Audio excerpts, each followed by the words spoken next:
सुप्रभात मित्रों, जय श्री कृष्ण। आप सभी का दिन शुभ एवं मंगलमय हो। इसी शुभकामना के साथ एक छोटी सी प्रेरक कहानी लेकर मैं हूं आपके साथ अनुभा। एक गांव में एक नाई अपनी पत्नी और बच्चों के साथ रहता था।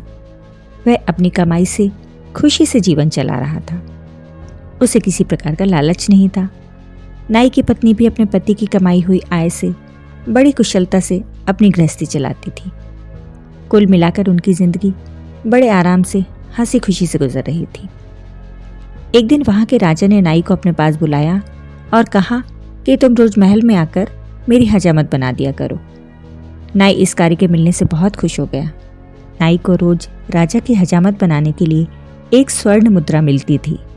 इतना सारा पैसा पाकर नाई की पत्नी भी बड़ी खुश हो गई। अब उनकी जिंदगी बड़े आराम से कटने लगी। घर पर किसी चीज की कमी नहीं रही और हर महीने अच्छी रकम की बचत भी होने लगी। नाई, उसकी पत्नी और बच्चे सभी खुश रहने लगे। एक दिन शाम को जब नाई अपना काम निपटाकर महल से अपने घर वापस आ रहा था तो रास्ते में उसे एक आवाज सुनाई दी। आवाज एक यक्ष की थी। यक्ष ने नाई से कहा, मैंने तुम्हारी ईमानदारी के बड़े चर्चे सुने हैं। मैं तुम्हारी ईमानदारी से बहुत खुश हूँ और तुम्हें सोने की मुद्राओं से भरे हुए 7 घड़े देना चाहता हूँ। क्या तुम मेरे दिए हुए घड़े लोगे?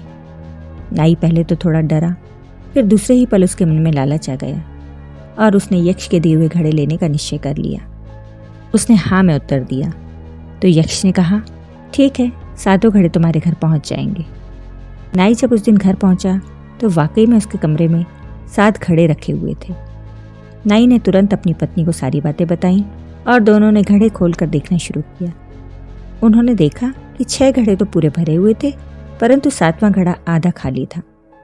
नाई ने पत्नी से कहा, कोई बात नहीं, हर महीने जो हमारी बचत होती है वह हम इस घड़े में डाल दिया करेंगे। जल्दी ही यह घड़ा भी भर जाएगा और इन 7 घड़ों के सहारे हमारा बुढ़ापा आराम से कट जाएगा।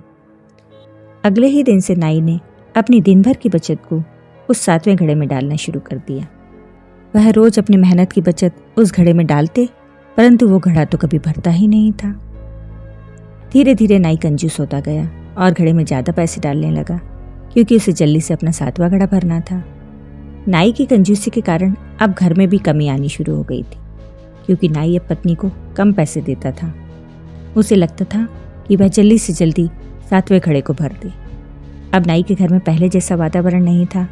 उसकी पत्नी कंजूसी से तंग आकर बात बात पर अपने पति से लड़ने लगी।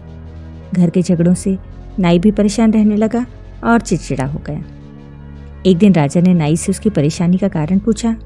नाई ने राजा से कहा कि महंगाई के कारण उसके घर का खर्च बढ़ गया है। यह सुनकर राजा ने उसको प्रतिदिन 2 स्वर्ण मुद्राएं देना शुरू कर दिया। परंतु राजा ने देखा कि पैसे बढ़ने से भी नाई को कोई खुशी नहीं हुई। वह अब भी परेशान और चिड़चिड़ा ही रहता था।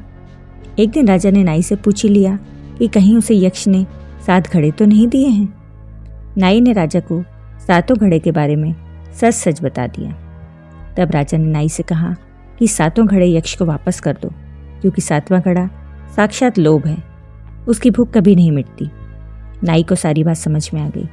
नाई ने उसी दिन घर लौटकर 7 घड़े यक्ष को वापस कर दिए। घड़ों के वापस जाने के बाद नाई का जीवन फिर से खुशियों से भर गया। मित्रों, हमें ये कहानी बताती है कि हमें कभी भी लोभ नहीं करना चाहिए। अगर हम ज़्यादा लालच करेंगे तो नाई की तरह ही अपने जीवन की सुख शांति भी गंवा देंगे, क्योंकि यक्ष के 7वें घड़े की तरह ही लालच का भी कभी कोई अंत नहीं होता। भगवान ने हम सभी को अपने कर्मों के अनुसार चीज़ें दी हैं। हमारे पास जो भी है हमें उसी में खुश रहना चाहिए। आप सभी का हार्दिक धन्यवाद मित्रों। मिलती हूँ फिर एक नई प्रेरक कहानी के साथ अगले वीडियो में। जय श्री कृष्ण।